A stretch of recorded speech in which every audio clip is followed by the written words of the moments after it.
ഏറെ നാളുകൾക്ക് ശേഷം Ernakulam south councillor Padmaja S Menon വീണ്ടും ABC ഫ്ലോറിലേക്ക് അതിഥിയായി എത്തിയിരിക്കുകയാണ്. സ്വാഗതം. ഇപ്പോൾ നേരത്തെ വന്നതിൽ നിന്ന് ഒരുപാട് വ്യത്യാസമൊക്കെ ഉണ്ട്. ലുക്ക് ആൻഡ് ഫീലിലൊക്കെ വളരെ വ്യത്യാസം. ഇലക്ഷനൊക്കെ അടുത്ത് വരുന്നതിൻ്റെ വ്യത്യാസമാണോ? അല്ലല്ലല്ല, നമ്മുടെ കൊച്ചി എന്ന് പറയുകയാണെങ്കിൽ ഒരു കൊതുക് വളർത്തൽ കേന്ദ്രമാണല്ലോ. അപ്പോൾ ഡെങ്കു വന്നു. അപ്പോൾ കൗൺസിലറിന് ഡെങ്കു വരാമെന്ന് പറഞ്ഞാലൊന്ന് ആലോചിച്ച് നോക്കും. അപ്പോൾ കൗൺസിലറിന് മാത്രമല്ല, കൗൺസിലറുടെ മകനും വന്നു. അപ്പോൾ ഞങ്ങളൊരു ഡബിൾ റൂം എടുത്ത് ഒരു ആശുപത്രിയിൽ പോയി കിടന്നു. തലമുടി ഇങ്ങനെ കൊഴിഞ്ഞു പോയിക്കൊണ്ടിരിക്കുക. ബ്ലഡ് കൗണ്ട് 28,000 കുറഞ്ഞു. ഇപ്പോഴും അതിൻ്റെ ക്ഷീണം മാറിയിട്ടില്ല. ഇപ്പോൾ ഒരു പുതിയ കാര്യം സിനുജി നമ്മൾ കാണുന്നത്, കോവിഡ് വന്നതിന് ശേഷം ആൾക്കാരുടെ ഒരു രോഗപ്രതിരോധ ശക്തി കുറഞ്ഞു എന്ന് തോന്നുന്നു. ഈ ഡെങ്കു വന്ന പലരും തന്നെ വേറെ വിവിധ കാരണങ്ങളാൽ മരിക്കുന്നതായി, എൻ്റെ തന്നെ ഒരു ക്ലോസ് റിലേഷൻ മരിച്ചു, ഒരു ഫ്രണ്ട് മരിച്ചു. അപ്പോൾ ഇത് വളരെ സീരിയസ് ആയിട്ട് നമ്മൾ ഹാൻഡിൽ ചെയ്യണം. ഇപ്പോൾ തമാശ തോന്നുന്നു, ഇത്രയും വർഷങ്ങൾക്ക് ശേഷം നമ്മളുടെ കോർപ്പറേഷൻ കണ്ടുപിടിച്ചിരിക്കുകയാണ് ഫോഗിങ്. ആ ഫോഗിങ്ങിന് അടിക്കുന്ന മരുന്ന് ആരോഗ്യത്തിന് നല്ലതല്ല എന്ന്. അപ്പോൾ ഇത്രയും നാൾ അവരെന്താ ചെയ്തിരുന്നത്? നമ്മളെ കൊല്ലുമായിരുന്നോ? അപ്പോൾ ആൾക്കാർക്കാണെങ്കിൽ ഒരു ആശ്വാസം. നമുക്ക് ഭയങ്കര ബുദ്ധിമുട്ടൊക്കെയാണ് അതിൻ്റെ മണം. എന്നാലും ആ ഫോഗിങ് മെഷീൻ പോകുമ്പോൾ എന്തോ ചെയ്തു എന്നതാണ്. അപ്പോൾ എന്നെ വിളിച്ച് ചോദിക്കും, കൗൺസിലറെ ഫോഗിങ് ചെയ്ത് എത്ര നാളായി? അപ്പോൾ ഹെൽത്ത് ഇൻസ്പെക്ടർ പറഞ്ഞു, മാഡം അത് ആരോഗ്യത്തിന് നല്ലതല്ല. നിങ്ങളിപ്പോൾ ഇത്രയും നാൾ എന്താ ചെയ്തിരുന്നത്? ഞങ്ങളെ കൊല്ലാക്കൊല ചെയ്യുമായിരുന്നു. ഇവിടെ എന്താണ് നടക്കുന്നതെന്ന് അറിയില്ല. അപ്പം ഞാനിപ്പോൾ എന്ത് ചെയ്തു എന്ന് വെച്ചാൽ, എല്ലാ കാനകളിലും വീടിൻ്റെ ഉള്ളിലേക്ക് കയറി അടുക്കള അല്ലെങ്കിൽ ടോയ്ലറ്റ് അവിടെ വരെ സ്പ്രേ ചെയ്യുകയാണ്. ഈ കൊതുകിൻ്റെ ലാവകളെ കൊല്ലാനുള്ള ലായനി സ്പ്രേ ചെയ്യാണ്. ഒരു കാര്യം കൂടെ പറയട്ടെ, നമ്മളെല്ലാവരും വീടുകളിൽ നല്ല ഇപ്പോൾ ഇതുപോലത്തെ ഈ ക്രിസ്റ്റൽ ക്ലിയർ ആയിട്ടുള്ള ഗ്ലാസ്സുകളിൽ വെള്ളം ഒഴിച്ചിട്ട് ചെടികൾ, മണി പ്ലാന്റ് അങ്ങനത്തെ ചെടികളൊക്കെ വയ്ക്കും, മണ്ണില്ലാണ്ട് വയ്ക്കും. അപ്പോൾ ഈ വെള്ളത്തിലാണ് ശരിക്കും പറയുകയാണെങ്കിൽ സുന്ദരി കൊതുക്, കാലിൽ വെള്ള പാടുള്ള കൊതുകാണ് ഈ ഡെങ്കു പരത്തുന്നത്. അല്ലാണ്ട് കാനയിൽ വളരുന്ന വലിയ കൊതുകല്ല ഡെങ്കു പരത്തുന്നത് എന്നുള്ള കാര്യം പലർക്കും അറിയില്ല. അപ്പോൾ ഇതിൽ കൊണ്ട് ഇത് ലാവയിടും. ഞാൻ ഇതിന് അറിയാൻ വേണ്ടിയിട്ട് വീടിൻ്റെ പുറത്തും വീടിൻ്റെ ഉള്ളിലും തന്നെ ഇത് വെച്ചപ്പോൾ കൂത്താടികൾ 2 ദിവസം കഴിഞ്ഞപ്പോൾ കാണാൻ തുടങ്ങി. ഉപ്പിട്ട് ഇതാക്കി. അതിനുശേഷം ഞങ്ങൾ അറ്റൻഡ് ചെയ്യുന്ന ക്ലാസ്സിൽ പറഞ്ഞ വിവരം എൻ്റെ ഫേസ്ബുക്കിൽ കൂടെയും ഇട്ടു. ആരും ഭംഗിക്ക് വേണ്ടി, നമ്മളുടെ ജീവനാണ് വലുത്, അതുകൊണ്ട് ഭംഗിക്ക് വേണ്ടി ഇങ്ങനെ വെറുതെ വെള്ളത്തിൽ ഇടരുത്. വീടിന് ചുറ്റും അതുപോലെ പാത്രങ്ങളിൽ നമ്മൾ ചെടികൾ വയ്ക്കുമ്പോൾ ആ വെള്ളം എടുത്ത് കളയണം. പ്രത്യേകിച്ച് മഴക്കാലത്ത് ചെടിച്ചട്ടികളുടെ മുകളിൽ വെള്ളം ഇങ്ങനെ കിടക്കും. അതൊക്കെ നമ്മളൊന്ന് ഊറ്റിക്കളയണം. അങ്ങനത്തെ പല കാര്യങ്ങളും നമ്മളിവിടെ ചെയ്യാനായിട്ട് നമുക്കറിയില്ല. അതാണ് പറഞ്ഞു കൊടുക്കാനായിട്ടും ഒരു ക്ലാസ്സോ അങ്ങനെയുള്ള കാര്യങ്ങൾ നടക്കുന്നില്ല. അപ്പോൾ ഞാനീ ചോദിക്കുന്നത് പറഞ്ഞാൽ, ഇപ്പോൾ ഈ വെൽനസ് സെൻറ്റർ, കൊച്ചി പോലെയുള്ള ഒരു കോർപ്പറേഷനിൽ വെൽനസ് സെൻ്ററൊക്കെ ഉണ്ടാണല്ലോ, അങ്ങനെ ആ സെൻറ്ററുകളുടെ അഭാവമാണോ ഇത്തരം പ്രശ്നങ്ങൾക്ക് കാരണം? എൻ്റെ സിനുജി, എന്തെന്നതിന് ഞാൻ ഉത്തരം പറയണേ.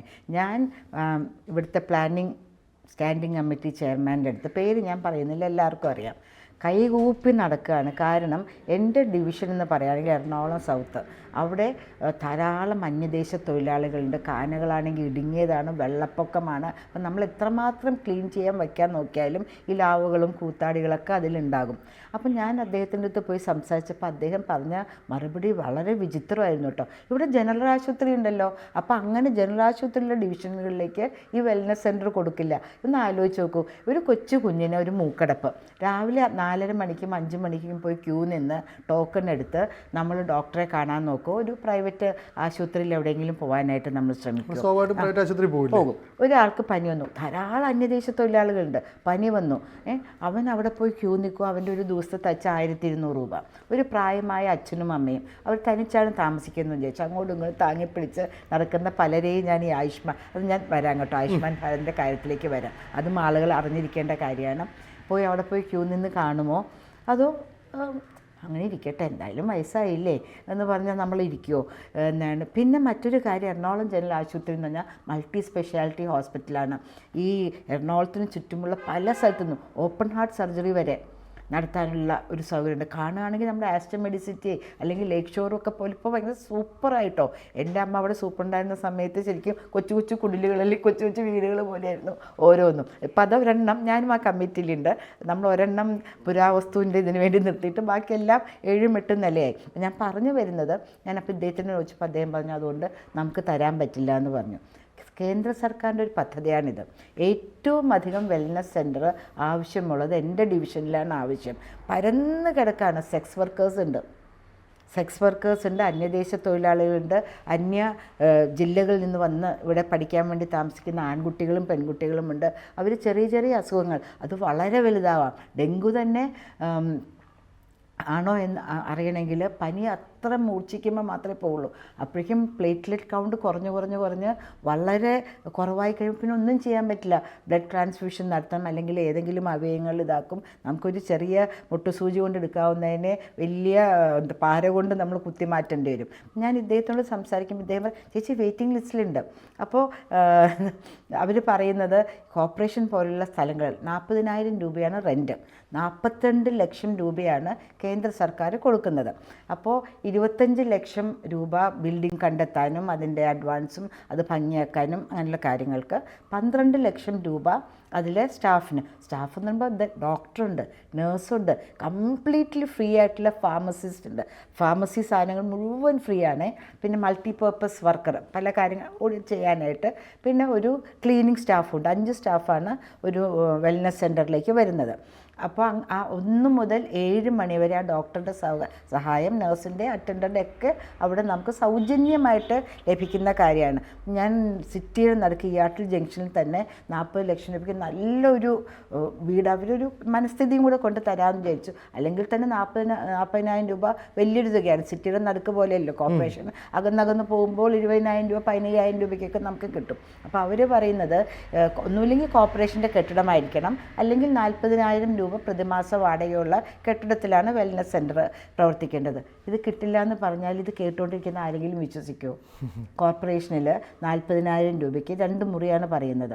ഡോക്ടറിന് 1 മുറി, ഫാർമസിസ്റ്റിന് 1 മുറി, പിന്നെ ആൾക്കാർക്കൊക്കെ വരാന്ത അങ്ങനെ എന്തെങ്കിലും. അത് കിട്ടില്ല എന്ന് പറഞ്ഞാൽ താങ്കൾ വിശ്വസിക്കുമോ? എല്ലാവരും പറയുന്ന പോലെ അരിയാഹാരം കഴിക്കുന്ന ഏതെങ്കിലും മലയാളി വിശ്വസിക്കുമോ? അപ്പം നമുക്ക്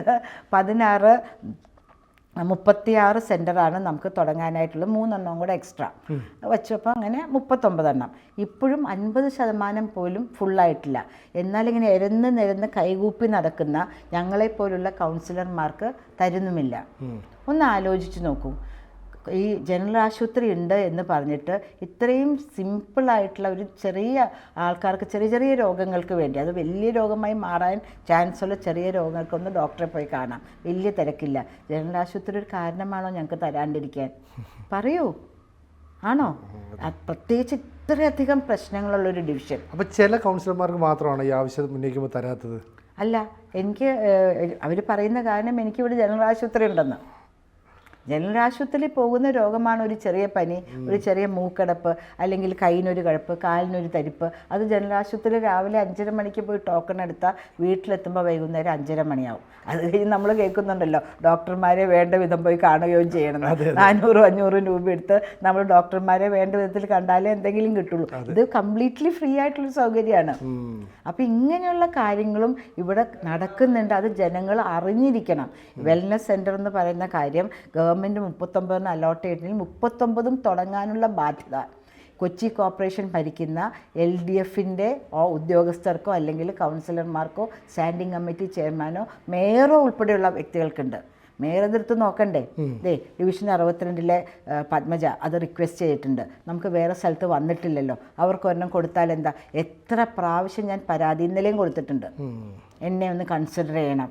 എന്നെയല്ല കൺസിഡർ ചെയ്യുന്നത്, അവിടെ താമസിക്കുന്ന ആൾക്കാർ, പ്രത്യേകിച്ചും ഇങ്ങനൊരു സാഹചര്യം. നേരത്തെ ഞാൻ പറഞ്ഞ പോലെ സെക്സ് വർക്കേഴ്സ് ഉണ്ട്, അന്യദേശ തൊഴിലാളികളുണ്ട്, അതുപോലെ തന്നെ അന്യ ഡിസ്ട്രിക്റ്റുകളിൽ നിന്ന് വന്ന് താമസിക്കുന്ന കുട്ടികളുണ്ട്. അവർക്കൊന്ന് വേഗം പോയി കണ്ടിട്ട് തിരിച്ചു വരാനായി പറ്റുന്ന സൗകര്യമല്ലേ ഇത്? അതാണ് ഒരു ഇതായിട്ട് പറയാനുള്ളത്. ശരിക്കും പറഞ്ഞാൽ ഈ സാധാരണക്കാരായ ആളുകളെ ഒന്നും മൈൻഡ് ചെയ്തില്ല, അല്ലെ അതിനെ അവഗണിക്കുന്ന ഒരു നിലപാടാണ് കോർപ്പറേഷൻ്റെ ഭരണാധികാരികൾ. ഇപ്പോൾ കോർപ്പറേഷൻ മേയർ അടക്കമുള്ളവർ ശരിക്കും അതുകൊണ്ടല്ലേ ഇത്തരത്തിലുള്ള ചെറിയ ചെറിയ ആവശ്യങ്ങൾ പോലും നിറവേറ്റി തരാത്തത്? അങ്ങനെ പറയുകയാണെങ്കിൽ കുറേ അധികം കാര്യങ്ങൾ പറയുന്നുണ്ട്. ഇപ്പോൾ നമുക്ക് അനുവദിച്ചിരിക്കുന്ന 10 മിനിറ്റല്ല, 10 മണിക്കൂറിലും നമുക്ക് തീരാൻ പറ്റില്ല. ഇപ്പോൾ എന്താണ് നമ്മുടെ സബ്ജക്റ്റിൽ നമ്മൾ ആരോഗ്യമാണ് എടുത്തിരിക്കുന്നത്, സബ്ജക്റ്റിൽ നിന്ന് മാറിയിട്ട് പറയാണ് ടാക്സ് കൊടുക്കാനായിട്ട് തുടക്കാൻ പറ്റുന്നില്ല. അവർ 10-12% കൂട്ടി അങ്ങോട്ടേക്ക് 1.5 ലക്ഷം രൂപ 2 ലക്ഷം രൂപ അരിയേഴ്സ് കാണിക്കുകയാണ്. ഇത് ഇവർ കഴിഞ്ഞ തവണ പോകുമ്പോൾ അവരറിയുന്നില്ല. അവർ കൊടുത്ത് അപ് ടു ഡേറ്റ് ആയിട്ട് വെച്ചിരിക്കുകയാണ്. ഇപ്പോൾ കൊടുക്കാൻ പോകുമ്പോൾ പറയുകയാണ് ഇല്ലാതെ അവിടെ അരിയേഴ്സ് ഉണ്ട്. അങ്ങനെ ഒരു അരിയേഴ്സ് ഉണ്ടോ? പെട്ടെന്ന് ആരും അറിയാണ്ട് ഒരു അരിയേഴ്സ് 1.5 ലക്ഷം രൂപ 2 ലക്ഷം രൂപ അവർ മേടിച്ച് വെച്ച് അപ് ടു ഡേറ്റ് ആക്കിയിരിക്കുന്നതല്ലേ. എന്തൊക്കെ കൊച്ചു കൊച്ചു കാര്യം പറഞ്ഞ് എങ്ങനെയൊക്കെ ആൾക്കാരെ ഒഴിവാക്കാം, എങ്ങനെയൊക്കെ ആൾക്കാർക്ക് സഹായങ്ങൾ ചെയ്യാതിരിക്കാൻ പറ്റാം എന്നുള്ളതിന് റിസർച്ചാണ് ഇവിടെ നടന്നുകൊണ്ടിരിക്കുന്നത്. പിന്നെ വേറൊരു കാര്യം, ഇപ്പം ഞാൻ കൗൺസിലറായിട്ട് പറഞ്ഞാൽ അവിടെയുള്ള സ്റ്റാഫൊക്കെ എൻ്റെ നേരെ ഇതാവുമെന്നറിയില്ല. കൊച്ചു കുട്ടികളെ പോലെ കേട്ടോ, പിഞ്ച് ഹൃദയമാണ്. അതായത് ഒരു 4:30 ആകുമ്പോൾ എല്ലാ ബാഗും ഇതാക്കി വെച്ചിട്ടിരിക്കും. പിന്നെ ട്രെയിനിന് പോകണം, ബസ്സിൻ്റെ സമയമുണ്ട്. അപ്പോൾ ചിലരോട് ഞാൻ പറയും എൻ്റെ ഈ കാര്യം ചെയ്തോളൂ, ഞാൻ കാറിൽ കൊണ്ടാക്കാം. റെയിൽവേ സ്റ്റേഷനിലോ ബസ് സ്റ്റാൻഡിലോ എവിടെയാണെന്ന് വെച്ചാൽ ഞാൻ കാറിൽ കൊണ്ടാക്കാം എന്ന് പറയും. അപ്പോൾ അവരുടെ മനസ്സ് അവർക്ക് വീട്ടിൽ ചെന്നിട്ട് വേണേ. പിന്നെ വേറൊരു കാര്യമുണ്ടോ, ഒരിക്കലും നമ്മളെ ഭാര്യയും ഭർത്താവിനെയോ അല്ലെങ്കിൽ ഭാര്യയോ കൊച്ചു കുട്ടികളുള്ള ആൾക്കാരെയൊന്നും അടുത്ത് കൊടുക്കൂല. അപ്പോൾ അവരുടെ എഫിഷ്യൻസി കൂടിയാലോ. അപ്പോൾ എൻ്റെ അമ്മ ഡയറക്ടറായിരുന്ന സമയത്ത് അമ്മ പറയും കാസർഗോഡുള്ള ആളെ തിരുവനന്തപുരത്തേക്കും, തിരുവനന്തപുരത്തുള്ള ആളെ കോഴിക്കോടേക്കും. അപ്പം നമ്മളെ കേരളം മുഴുവൻ കാണിച്ചുകൊണ്ടിരിക്കുക. നമ്മളുടെ മനസ്സൊരിക്കലും അതിലല്ല, സ്വസ്ഥമായിട്ടിരിക്കില്ല. ഞാൻ ജേർണലിസ്റ്റായിട്ട് വർക്ക് ചെയ്യുന്ന സമയത്ത് ഞാൻ എൻ്റെ കണ്ണാലെ കണ്ടിട്ടുണ്ട്. രാവിലെ തലമുടി ഉച്ചിയിൽ കെട്ടി ഓടി വന്ന് 5 മണിയുടെ ട്രെയിനിൽ കയറും. എന്നിട്ട് അവിടെ ഇരുന്നാണ് തലമുടിയൊക്കെ ഇതാക്കി സമാധാനമായിട്ട് കുറച്ച് നേരം കിടക്കുന്നത്. വൈകുന്നേരം രാത്രി 10 മണിക്കാണ് അതിൽ തിരിച്ചെത്തുന്നത്. അപ്പോൾ പച്ചക്കറിയൊക്കെ അരിയാണ്, ട്രെയിനിലിരുന്ന് അരിയാണ്. അപ്പോൾ ഞാൻ ചോദിക്കും ചേച്ചി എന്ത് ചെയ്ത്? മോളെ അവിടെ ചെന്ന് എന്തെങ്കിലുമൊക്കെ ഉണ്ടാക്കി വെച്ചിട്ട് വേണം, എനിക്ക് കിടന്നുറങ്ങാൻ പറ്റില്ല, അപ്പോഴേക്കും കുളിച്ചിങ്ങോട്ടേക്ക് പോരാറായി. ആകെ എനിക്ക് കിട്ടുന്ന ഉറക്കം എന്ന് പറഞ്ഞത് ഈ ട്രെയിനിൽ കിടന്നുള്ള 3-3.5 മണിക്കൂറാണ്. അതപ്പോൾ മുകളിലത്തെ ബർത്ത് മുഴുവൻ ചേച്ചിമാർ അങ്ങോട്ടും ഇങ്ങോട്ടും ഒക്കെ കാല് വെച്ച് കിടന്നുറങ്ങും. അപ്പോൾ ഇത് ശരിക്കും പറയുകയാണെങ്കിൽ നമ്മുടെ സർക്കാർ അഡ്രസ്സ് ചെയ്യേണ്ട ഒരു കാര്യമാണ്. പ്രത്യേകിച്ചും സ്ത്രീകളെ ഒരു അനാവശ്യമായിട്ട് ലോങ് ഡിസ്റ്റൻസിലേക്ക് മാറ്റരുത്. ഇപ്പോൾ ഞങ്ങൾക്ക് വന്നേക്കുന്ന നല്ലൊരു ഓവർസിയർ ലേഡിയാണ്. നമ്മുടെ സബ്ജക്റ്റിൽ നിന്ന് മാറിപ്പോകുന്നുണ്ട്, എന്നാലും അവർക്കൊന്നും അറിയില്ല, എറണാകുളം എന്താണെന്ന് പോലും അറിയില്ല. പക്ഷേ she is very efficient, very diligent. അപ്പോൾ എന്നെ വിളിച്ചറിയും മാഡം എനിക്ക് ആ റോഡ് എവിടെയാണെന്ന് അറിയാമോ? ഞാൻ പറഞ്ഞു കൊടുക്കും. അപ്പോൾ അവസാനം ഇന്നലെ ഞാൻ കാറിൽ കയറ്റി കൊണ്ട് കാണിച്ചു. അവർക്കറിയില്ല. അങ്ങനെ ഇപ്പം അറിയാണ്ട് നമ്മൾ കേരളം പഠിപ്പിക്കാൻ വേണ്ടിയിട്ടല്ല നമ്മൾ ഉദ്യോഗസ്ഥരെ വയ്ക്കുന്നത്, അടുത്തുള്ളവരെ. അപ്പോൾ അതവർക്കൊരു അരമണിക്കൂറോ 1 മണിക്കൂറോ എക്സ്ട്രാ നിന്നാലും അവർക്ക് പ്രശ്നം തോന്നരുത്. സ്ഥലങ്ങൾ എവിടെയാണെന്ന് മനസ്സിലാക്കണം. അങ്ങനെയുള്ളൊരു കാര്യത്തിലും കൂടെ ഗവൺമെൻറ് മുൻകൈ എടുക്കേണ്ടതുണ്ടെന്നാണ്. ശരിക്കും ഈ കോർപ്പറേഷൻ എന്ന് പറഞ്ഞാൽ ആരോഗ്യ രംഗത്ത് ഭയങ്കര പരിതാപകരമായ അവസ്ഥയിൽ അല്ല, ഒരു ഒട്ടും ഹെൽപ്ഫുള്ളല്ലാത്ത ഒരു നിലപാടാണോ സ്വീകരിക്കുന്നത്? ശരിക്കും പറയുകയാണെങ്കിൽ ആരോഗ്യത്തിന് വേണ്ടിയിട്ട് സെൻട്രൽ ഗവൺമെൻറ് ധാരാളം പദ്ധതികൾ ചെയ്യുന്നുണ്ട്. അതൊന്നും ഈ LDF കേരളം ഭരിക്കുന്ന ഗവൺമെൻറ്റോ കൊച്ചി ഭരിക്കുന്ന നഗരസഭയോ അതിന് ഒരു താല്പര്യം കാണിക്കുന്നില്ല. അത് തന്നെയാണല്ലോ വെൽനസ് സെൻറ്ററിൻ്റെ കാര്യം ഞാൻ നേരത്തെ പറഞ്ഞത്. അല്ലെങ്കിൽ കൊതുകിനുള്ള മരുന്ന് തളിക്കാനായിട്ട് മരുന്നില്ല എന്ന് പറയും ചില സമയത്ത്. അപ്പോൾ അതൊക്കെ നമ്മൾ ചിലപ്പോൾ CSR ഫണ്ട് വഴിയോ അല്ലെങ്കിൽ കൈൻഡ് ഹാർട്ടഡ് ആയിട്ടുള്ള ആൾക്കാരുടെ വഴിയോ ഒക്കെ നമ്മളത് സംഘടിപ്പിച്ച് കൊടുക്കും. അതിനിടയ്ക്ക് ഒരു വലിയ ഇതുണ്ടായിരുന്നു, ആ പാർക്കിൻ്റെ ഉള്ളിലൊക്കെ കൊച്ചു കുട്ടികൾ വരുന്നതാണല്ലോ. സുഭാഷ് ബോസ് പാർക്ക് എൻ്റെ ഡിവിഷനിലാണ്. അപ്പം ഞങ്ങൾ വിചാരിച്ചു ഗപ്പിയും അവിടെ കുറേ വാട്ടർ ബോഡീസ് ഉണ്ട്, ഗപ്പി മീനുകളെ അതിൽ കൊണ്ടിടാം. 1000 രൂപയുടെ ചിലവേ ഉള്ളൂ. ആര് തരാനാ? ആര് തരാൻ വേണ്ടിയിട്ടാണത്? അപ്പോൾ 1000 രൂപയെങ്കിൽ ആ ഗപ്പി മീനുകളുടെ കുട്ടികൾക്ക് ഒരു രസമുണ്ടാവും. ആ ലാവുകളൊക്കെ അത് തിന്നുകയും ചെയ്യും. ഒരു കാര്യം കൂടെ പറഞ്ഞോട്ടെ സിനുജി, ഇപ്പോൾ കേന്ദ്ര സർക്കാരിൻ്റെ ഒരു ആയുഷ്മാൻ ഭാരത് പദ്ധതി നേരത്തെ വന്നിട്ടുണ്ടായിരുന്നു നമ്മുടെ BPL കാർഡിൽപ്പെട്ട ആൾക്കാർക്ക്. നമ്മൾ ഒരു കാര്യം അറിയാമോ, നമ്മളെല്ലാവരും അമൃത് കുടിച്ചേക്കുന്ന ആൾക്കാരാണ് കേരളത്തിൽ. അപ്പോൾ നമുക്ക് അസുഖങ്ങളൊന്നും വരില്ല, ജരാനര അസുഖങ്ങളൊന്നും വരില്ല അമൃത് കുടിച്ചാൽ. അങ്ങനെ കുടിച്ച ആൾക്കാരാണ് എറണാകുളത്ത് മുഴുവനും. കേരളത്തിലെ ഗവൺമെൻറ് ഞങ്ങൾക്ക് വേണ്ട, ഞങ്ങൾക്ക് ആയുഷ്മാൻ ഭാരത് വേണ്ട. അപ്പോൾ കേന്ദ്ര സർക്കാരിൻ്റെ ഇതെല്ലാം BPL ആണല്ലോ, അപ്പോൾ ലിസ്റ്റഡാണ്. അവർ എല്ലാവർക്കും കാർഡ് അയച്ചു, രജിസ്റ്റേർഡായിട്ട് അയച്ചു. അവരുടെ കാർഡുകൾ BPL കാർഡ് ഹോൾഡേഴ്സിന് അയച്ചു. ഞാൻ കിട്ടുന്നില്ല എന്ന് പരാതി കിട്ടിയിട്ട് ഹെഡ് പോസ്റ്റ് ഓഫീസിൽ ചെന്നപ്പോൾ ഒരു മുറി മുഴുവനും കൂട്ടിയിട്ടിരിക്കുക. നമ്മൾ എന്തായത് ഇവരുടെ ഒന്നും പേരറിയുന്നില്ല, കൊടുക്കാനായിട്ട് പറ്റുന്നില്ല. അപ്പോൾ നമ്മൾ ഇത് അവരുടെ റേഷൻ കാർഡിലുള്ളതാണല്ലോ, അപ്പോൾ എന്താ അഡ്രസ്സ്, അപ്പോൾ ഒരിക്കലും തെറ്റാവില്ലല്ലോ. എന്താണെന്നറിയില്ല, കണ്ടുപിടിക്കാൻ പറ്റില്ല. ഉറപ്പാണോ? ഉറപ്പാണ്. ശരി, ഞാൻ ഒരാഴ്ച കഴിയുമ്പോൾ മീഡിയ ആയിട്ട് ഇവിടെ വരും. അപ്പോൾ അവരും അറിയട്ടെ. അപ്പോൾ ഇത് കാണുമ്പോൾ ആൾക്കാർ ഒന്നുകൂടി മേടിച്ചുകൊണ്ട് പോകുമല്ലോ. എല്ലാ TV ചാനലിലും ഇങ്ങനെ 70,000-ഓളം ലെറ്ററുകൾ ഇവിടെ രജിസ്റ്റേർഡ് ആയിട്ട് കിടക്കുന്നു. 5 ലക്ഷം രൂപ നിങ്ങൾക്ക് പ്രതി വർഷത്തിൽ ഒരു കുടുംബത്തിന് ഇൻഷുറൻസ് പരിരക്ഷ കിട്ടുന്നതാണ് ചികിത്സയ്ക്ക് വേണ്ടി എന്നൊക്കെ അറിയുമ്പോൾ അവരിങ്ങോട്ടേക്ക് ഓടി വരുമല്ലോ. 70,000 പേരെ കൺട്രോൾ ചെയ്യാനുള്ളൊരു സിസ്റ്റം നിങ്ങൾ ഉണ്ടാക്കിയാൽ മതി കേട്ടോ എന്നും പറഞ്ഞിട്ട് കുറച്ച് സ്റ്റേണായിട്ട് എന്നെ പറഞ്ഞിട്ട് പോയി. ഒരാഴ്ച കഴിഞ്ഞ് ഞാൻ ചെന്നപ്പോൾ ഒരു ചെറിയ ബാസ്ക്കറ്റിൻ്റെ ഉള്ളിൽ അത് കൊടുത്തു തീർത്തു. ആ, ഇങ്ങനെയുള്ള കാര്യങ്ങൾ അത് ജെന്യുവിനായിരിക്കാം. ഞാൻ ഒരു കത്തിച്ചോളഞ്ഞ എന്തോന്നും അറിയില്ല. എന്തായാലും ഒരു ചെറിയ ബാസ്ക്കറ്റിൽ 10-68 എണ്ണം ഉണ്ടായിരുന്നു. ഇങ്ങനെയാണ് നമ്മളുടെ ഇത്. അതേ സമയത്ത് തന്നെ കോയമ്പത്തൂരും നാഗർകോവിലും മംഗലാപുരത്തും ഒക്കെ നടക്കുന്നുണ്ട്. പിന്നെ അത് ഓപ്പണാക്കി കേട്ടോ. ഓപ്പണാക്കിയപ്പോഴും കാരുണ്യ ഇതെന്നൊക്കെ പറഞ്ഞ് ഇപ്പം നമ്മുടെ ഹരിത കേരളം എന്ന് പറയുന്ന പോലെ സ്വച്ഛ ഭാരതിന് ഇവരവരുടേതായ ഓരോ പരിപാടി ഇടുമല്ലോ. ഇപ്പോൾ 70 വയസ്സിന് മുകളിലുള്ള വിത്തൗട്ട് APL BPL എന്നുള്ള ഡിസ്ക്രിമിനേഷൻ ഇല്ലാണ്ട് എല്ലാവർക്കും ഇത് കാർഡ് വന്നിട്ടുണ്ട്. അതും ഇവിടെ നടപ്പാക്കിയിട്ടില്ല. എന്താണെന്ന് വെച്ചാൽ 60% കേന്ദ്ര സർക്കാരിൻ്റെയും 40% കേരള സർക്കാരിൻ്റെയാണ് വരുന്നത്. 60% ആദ്യമേ ഇങ്ങ് വരും, 40% ഒരിക്കലും വരില്ല. അപ്പോൾ ആദ്യം വരുന്ന 10 പേർക്ക്, ഇപ്പോൾ 10 പേരാണെങ്കിൽ 6 പേർക്ക് ചികിത്സ ചെയ്യും. കാരണം ആ 60% ഉണ്ടല്ലോ, 4 പേർക്ക് കിട്ടില്ല.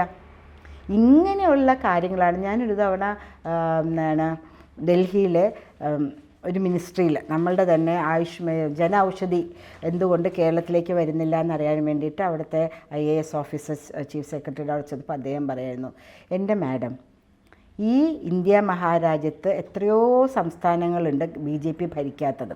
അതിലൊന്നാണ് വെസ്റ്റ് ബംഗാളും കേരളവും. നമ്മൾ ഭയങ്കരമായിട്ട് റിക്വസ്റ്റ് ചെയ്യുമ്പോൾ വെസ്റ്റ് ബംഗാളിൽ നിന്ന് റിപ്പോർട്ട് കിട്ടും, കേരളത്തിൽ നിന്ന് അതുപോലും കിട്ടില്ല. ഒരു റിപ്പോർട്ടും ഒന്നിനെക്കുറിച്ചും എത്ര ചോദിച്ചാലും കിട്ടാത്ത ഒരേ ഒരു സംസ്ഥാനം കേരളമാണെന്ന് അദ്ദേഹം സങ്കടത്തോടു കൂടിയാണ് പറഞ്ഞത്. അത് കേട്ട് എനിക്കും വളരെ സങ്കടം തോന്നി. കേൾക്കുന്ന എല്ലാവർക്കും സങ്കടം തോന്നി. പക്ഷേ ഇവിടെ എന്താ പറയുന്നത്, നമ്പർ 1 കേരളം അല്ലേ? അതെ. എന്തായാലും കൊച്ചി കോർപ്പറേഷൻ ഉണ്ടാകുന്ന വീഴ്ചകളിലെ കൊച്ചി കോർപ്പറേഷൻ കേന്ദ്ര പദ്ധതികളെ പോലും ഉൾക്കൊള്ളാത്തതിൻ്റെ കാര്യങ്ങളൊക്കെ തന്നെയാണ് കൗൺസിലർ വളരെ കൃത്യമായിട്ട് പറഞ്ഞത്. എന്തായാലും വരും ദിവസങ്ങളിലും നമുക്കിതിൻ്റെ കൂടുതൽ വിവരങ്ങളൊക്കെ പുറത്തുവിടാം. കൂടുതൽ വാർത്തകളും വിശേഷങ്ങളും നിങ്ങളിലേക്ക് എത്താൻ ABC മലയാളം സബ്സ്ക്രൈബ് ചെയ്യുക, ബെൽ ബട്ടണും അമർത്തുക.